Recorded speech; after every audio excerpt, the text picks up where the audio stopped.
Hey there folks, Paul Oz here once again. So today I wanted to let you guys know what kind of gear I'm using. This is the gear video. This is it's a long time coming.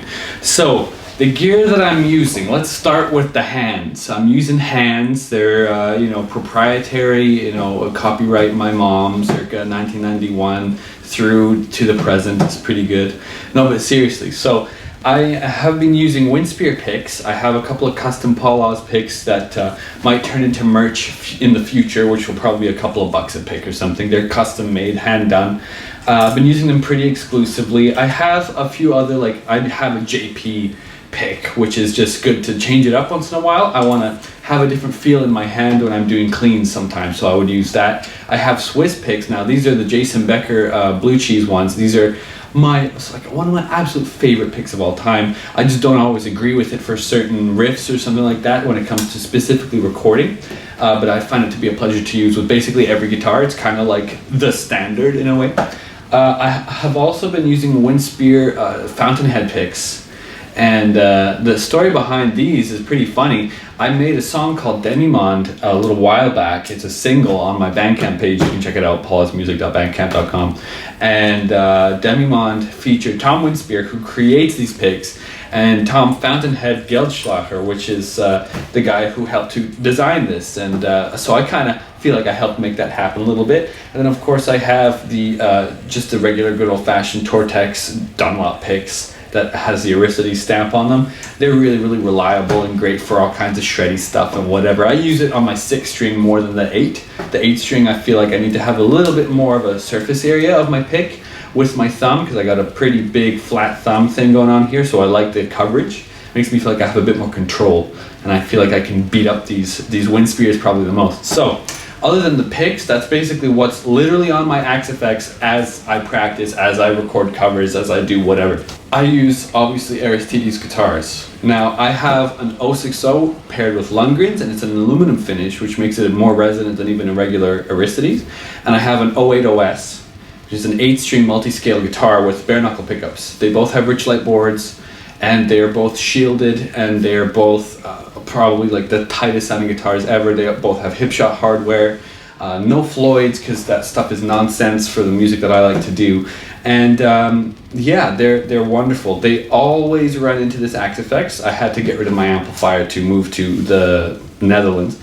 So I have this Axe-Fx 2, which I use mostly the Friedman HBE, the Engel Savage 120 amplifier stuff in there. For leads, I will use Marshalls and hot rod the hell out of them with some kind of crazy drives and things like that to go for that John Petrucci lead sound sometimes with the neck pickup. I feel like the Marshalls inside of this can really do it.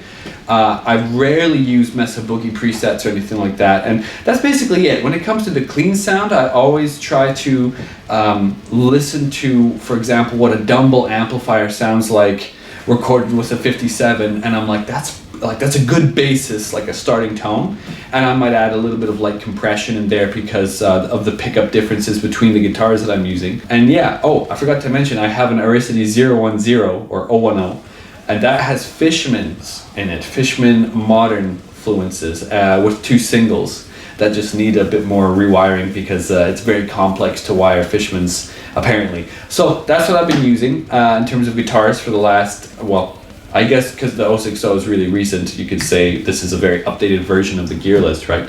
I'm using these big Yamaha speakers. I forget exactly what they're called. I think they're the HS8s is what they're called. They're the big kahunas, and I love them. They're absolutely the best speakers I've ever owned. For editing pictures and videos, I have a Dell monitor here that's got this the right color profile for editing things. It's not a 4K whatever, but it's got the right hues, and it's got a great amount of control when it comes to editing pictures. It's much better to edit pictures on this screen as opposed to the laptop screen. I'm using a 2015 MacBook Pro that's got the Thunderbolt stuff and whatever, solid state drive. I have to have a solid state drive for the sounds I use, and for loading up Logic Pro X, it's like it takes seconds as opposed to a minute, and I have some huge project files over with a lot of tracks going on. I had one that's like 2 gigabytes or something. It's a massive song with 35 tracks and all this stuff. So that's what I'm predominantly using. For vocals, I have a Shure SM7B running into the Scarlett 2i2. This is the updated version. I love it.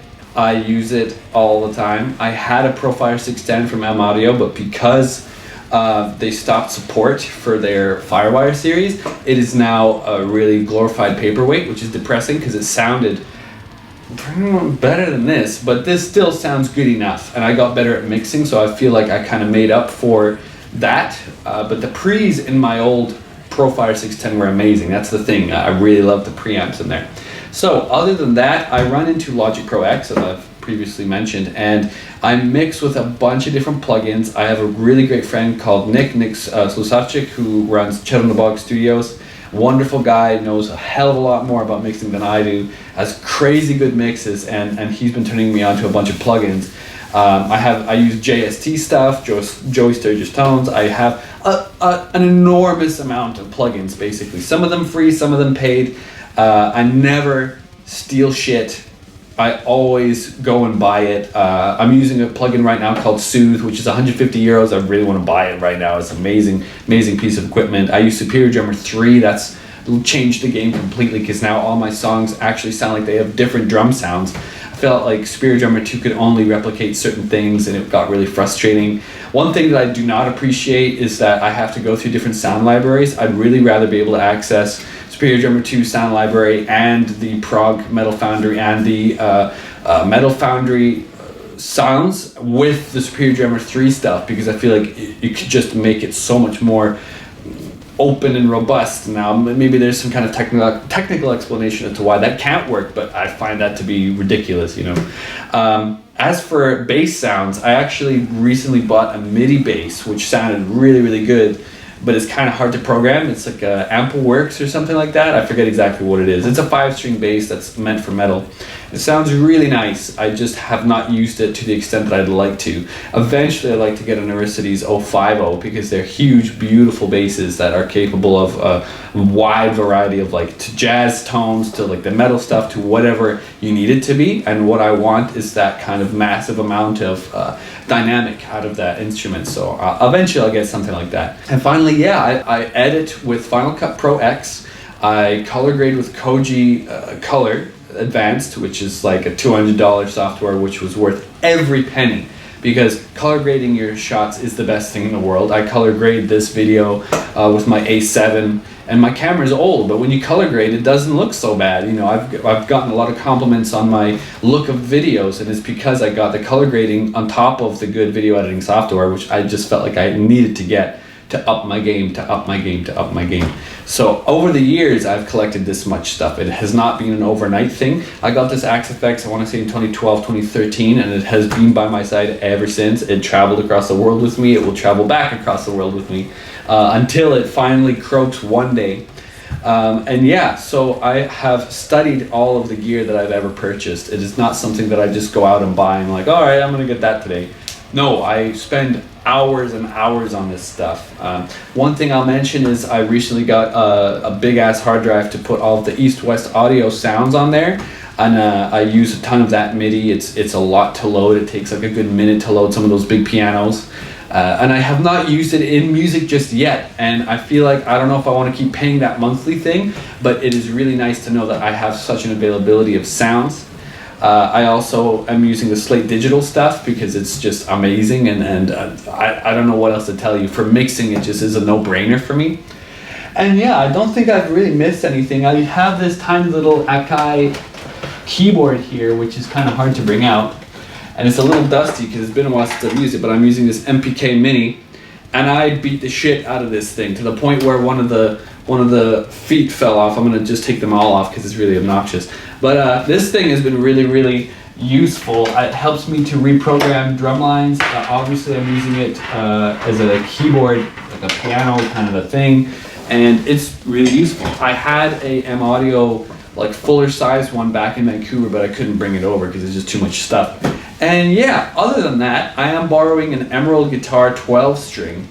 Emerald guitars are based in Ireland, I believe, and it's a beautiful instrument. I just couldn't, you know, I don't know if I could afford one of those on top of the other equipment that's kind of on my slate right now. But yeah, this is all that I use to create all of my content, and it's a really interesting thing to have it and to really utilize it. I mean, I don't always get the newest versions of things. Sometimes I look for those deals. Sometimes I just know that I have to pay that extra little bit of money and get the right thing, because I know how I'm going to be using it to up my own game. So that's the way that it goes. Back in Vancouver, if you want the complete gear list, I have an ESP Horizon FR2 I've had since 2009, which currently has Zeitgeist pickups in there, which I plan on throwing some Fishmans in there probably eventually, because I just love Fishmans, and it already has the routes for a active pickup setup, right? It already has the route for the battery and stuff, so it makes sense to me. I also have a Jackson, I think it's a DK2 loaded with DiMarzios, and that is one of my favorite guitars. It was a gift from a dear friend of mine. And I also have a Epiphone AJ100 acoustic, my very first acoustic guitar.